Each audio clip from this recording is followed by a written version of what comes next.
Good evening and welcome to this episode of Happy Hour History with your host with the most, Timothy Trush. Today we're going to be talking about an event called Carolina Day. And this happened on June 28th, 1776. On that date, the British decided to attack the city of Charlestown, as Charleston, South Carolina was then known.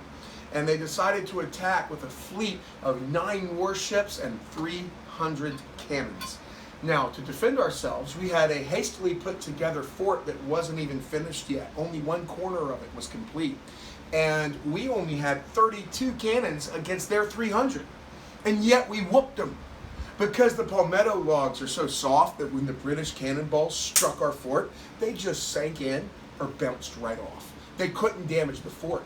The British, now realizing that they were losing because they couldn't damage the fort, tried to sail behind the fort because it wasn't finished and fire into it from behind.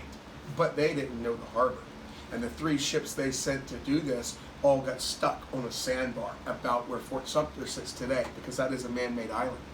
And they were able to salvage 2 of the ships, but the 3rd ship was stuck so bad and also damaged so badly from our cannons that they couldn't salvage it. So they decided to scuttle the ship and set fire to it so that we could not get the ship.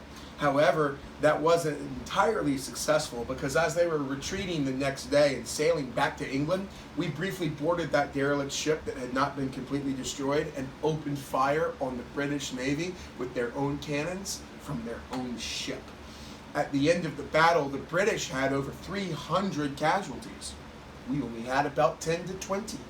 And that was the first decisive victory against the British Navy anywhere in the country of the American Revolution.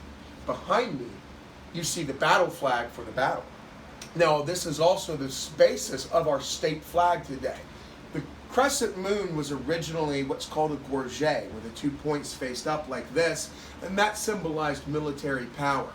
But they had angled it as the crescent moon by the time of the battle, because on the coat of arms of an English individual, that represented the second son of a family, meaning that we were saying we're not British, because the oldest sons stayed in Great Britain, the second sons came here.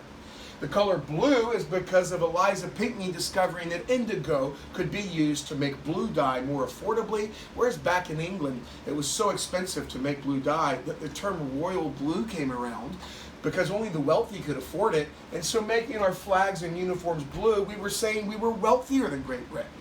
The word liberty is pretty self-explanatory, but when we took the word liberty off and added the palmetto tree, that makes our state flag today 3 different insults to Great Britain.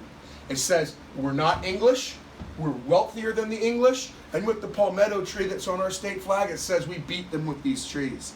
So I think that that's a great reminder to us. Especially, I love ending my tours that way when we have British people on the tours. So, Great Britain, you're never going to get this city. Cheers.